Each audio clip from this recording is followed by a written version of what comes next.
Brothers and sisters, comrades and friends, I'm CubaLibre, and welcome back to Let's Play Tomb Raider Underworld.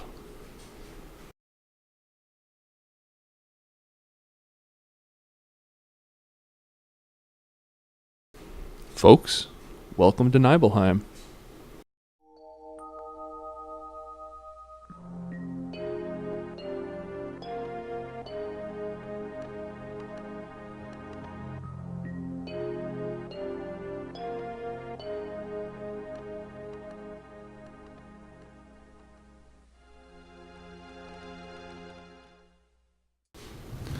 The planet's dying, Lara. Alright, so this is actually Niflheim, not Nibelheim. Although, wouldn't this game be better if it was partially a remake of FF7? I don't even know what that means. So here we are. This is the first really Tomb-y part of the game. Tomb-y part of the Tomb Raider game. The reason I point that out is because apparently the new Tomb Raider game has no tombs. Or rather, they're optional content, which is pretty hilarious. But I'll be dealing with that a little later on. I do want to point out that the loading screen, as you may have as you may have noticed, has a little a description from Lara's perspective of what she's doing in that area. The game is split up into sort of geographical areas, which are then split up into titled levels. So this is all labeled in the game as Mediterranean Sea, because that's where we are. But there's different sort of episodes within it. Each geographical area has its own little description of why she's there. So I will at least show the loading screens to the extent that you can read that, and then cut out any additional loading. Notice the little pot behind the corner that I just grabbed with the treasure in it. I fucking hate that shit. Most of the treasures in the game are like that, and they're really annoying. I wish they just weren't there. I wish they just had the good ones. Well, let's check this out. Oops!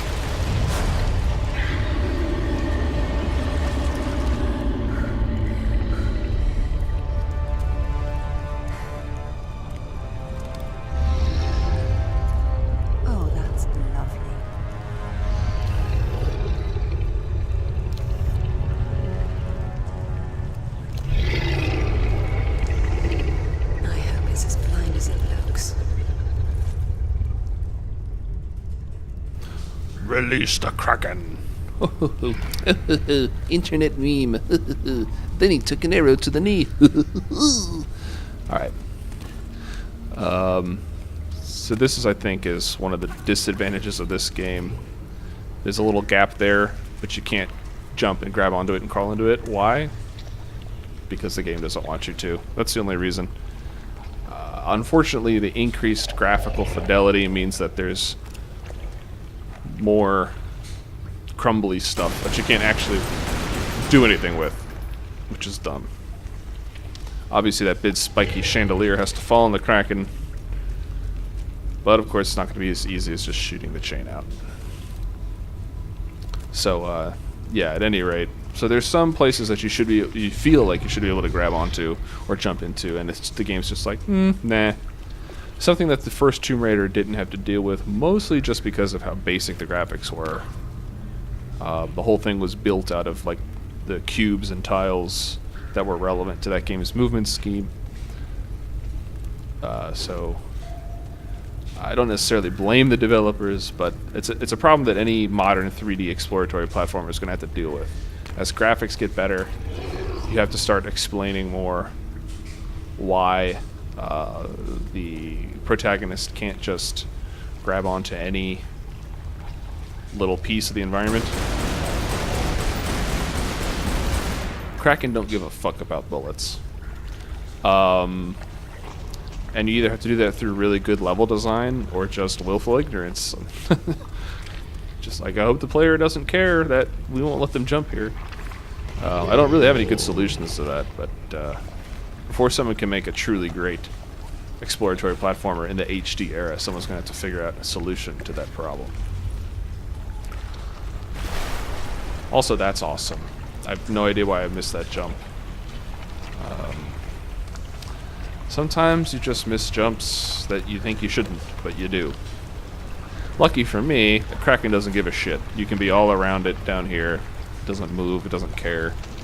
It only tries to attack you if you're in one specific spot. Or one specific like level of the room. I don't know why. It's very weird.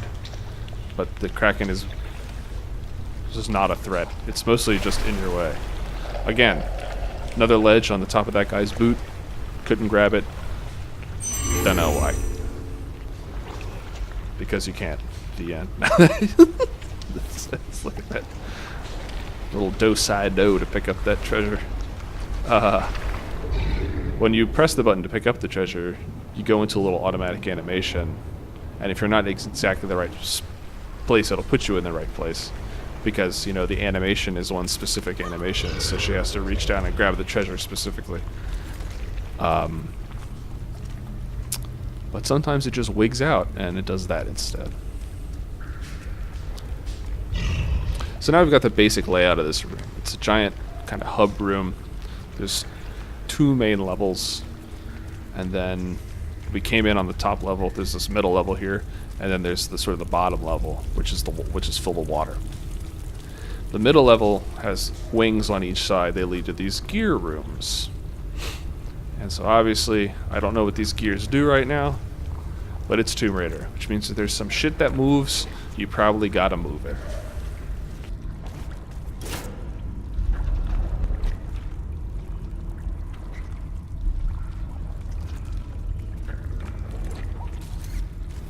That moved a little, but not enough. So let's do the obvious thing. Climb up here and figure out what's going on with that gear system.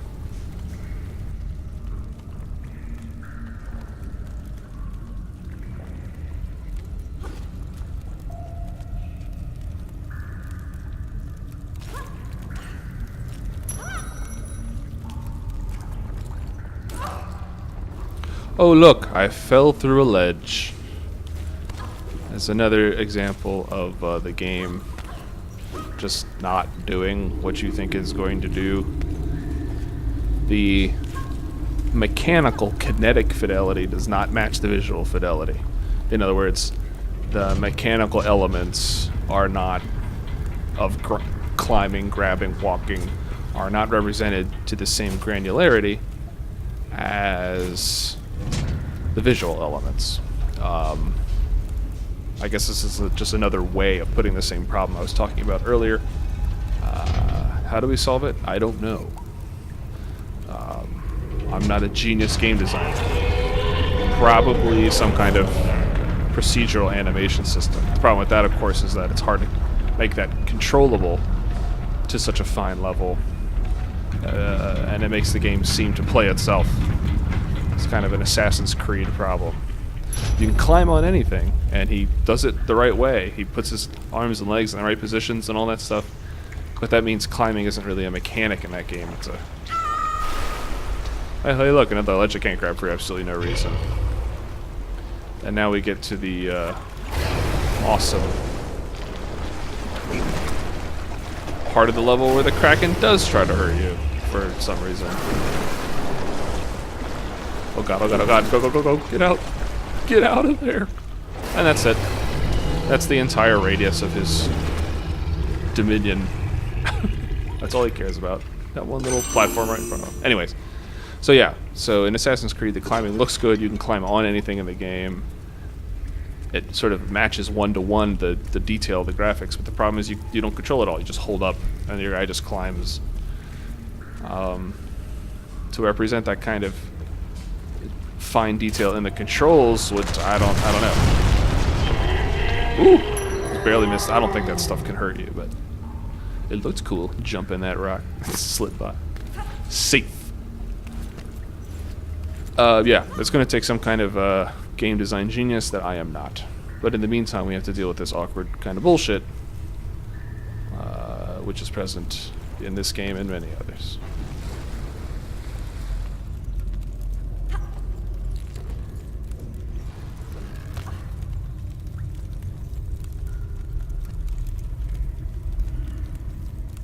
You'll note here that all my, well, I will note here that all my edging around on ledges and stuff is really slow. In Legend and Anniversary, you could sort of rhythmically tap, well, in those cases I was using a keyboard, the E key, but L button to speed up things like climbing and edging along ledges and stuff like that. I thought you couldn't in this game very recently. I'm now near the end of the game. I discovered you could. So unfortunately for most of the game, you're going to watch me painfully climb slowly along edges where I don't really need to do that. Now, stupid me, I think you have to jump to this thing. But of course you don't. I need to get over that switch on the wall.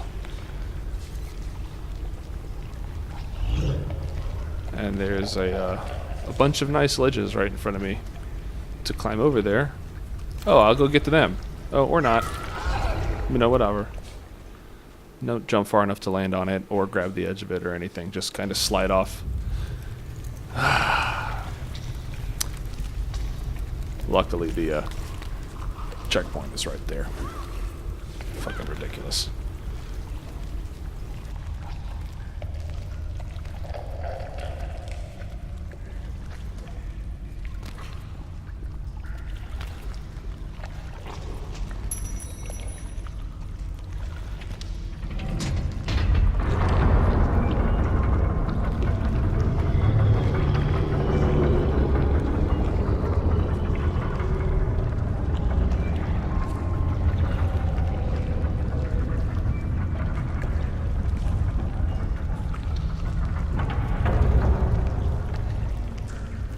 Oh, thanks, game, for telling me exactly what to do.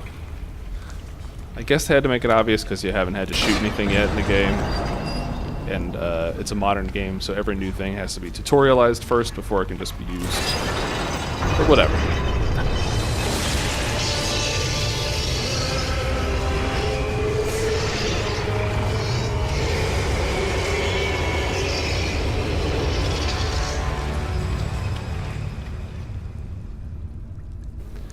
At this point, there's obvious ledges up there, and then above that there's an opening. So I'm like, there's got to be a way to get up there and get into that opening. It might be where the relic's at. Turns out, no, there's no way to get up there. It's just a tease. So I just do what the game wants me to do, which is go down here, open up the door, which was blocked, being held shut by the Kraken before. I do admire the way that Lara just takes this like unique, one-of-a-kind, probably prehistoric creature and then just fucking kills it. Whatever, it's in my way.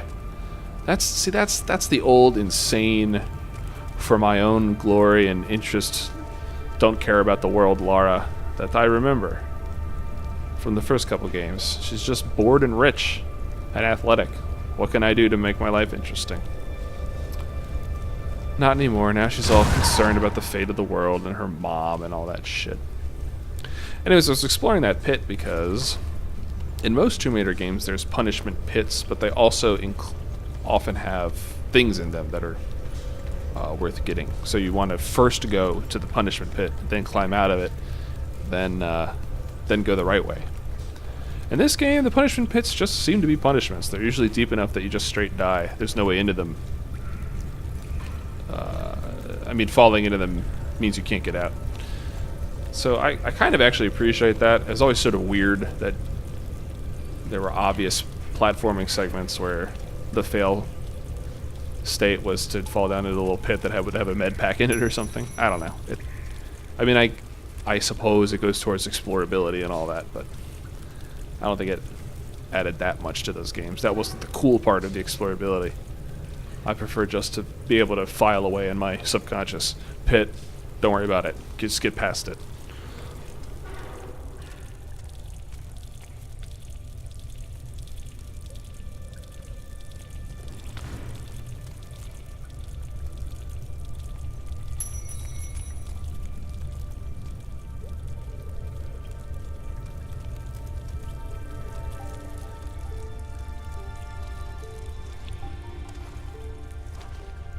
Thor, the Norse god of thunder.